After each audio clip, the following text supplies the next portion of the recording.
Welcome to our Teach Maintain sessions in support of practitioners undertaking the National Improving Writing Programme.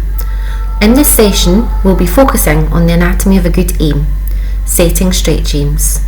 This is the broad Curriculum for Excellence levels based aim that you will set for your class as part of the National Writing Programme. Having these key components in your aim is really important.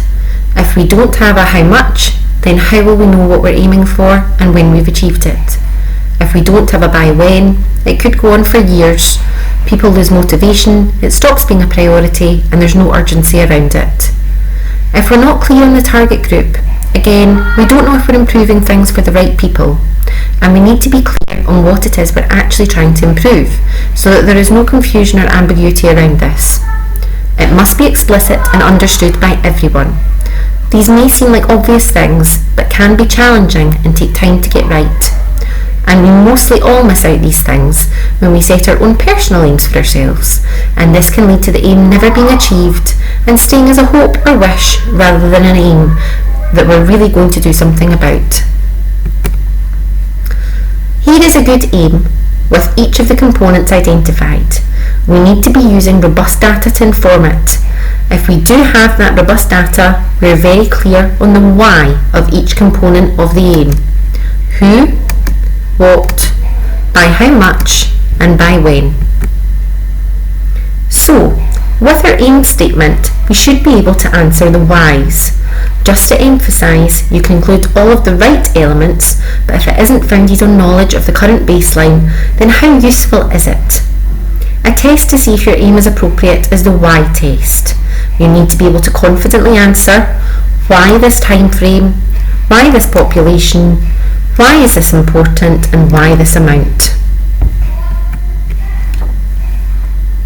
We're about to look at creating your own aims, but before we do, we wanted to share an example of an aim that we often come across. This was a team's aim. They'd employed a speech and language therapist and had a broad aim to improve communication, language, and vocabulary. After using a quality improvement approach, this aim significantly changed. What do you notice about the aim now? You can see it is now very clear, explicit, but most importantly, it's measurable.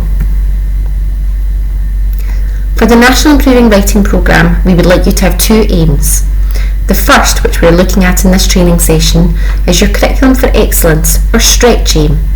Here is an example. Do you want to hazard a guess on what's missing?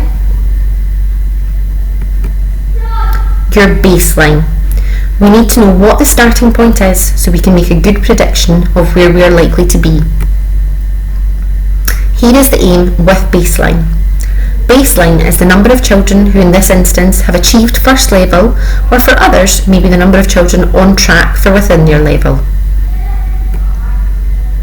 Here is an example for primary 5s. You will see we have gone for a June timeline, or whenever your last data gathering point reporting period is. Our thinking is that this is achievable. In case you have a composite class, here is an example. You may want to split the class, and you might want to work in numbers rather than percentages. For instance, 4 out of 5 pupils rather than 80%. However, it's important to choose what will best suit the needs of your learners in sharing this data. Have a think before going off to create your own stretch aim. Can you recall the 4 components needed?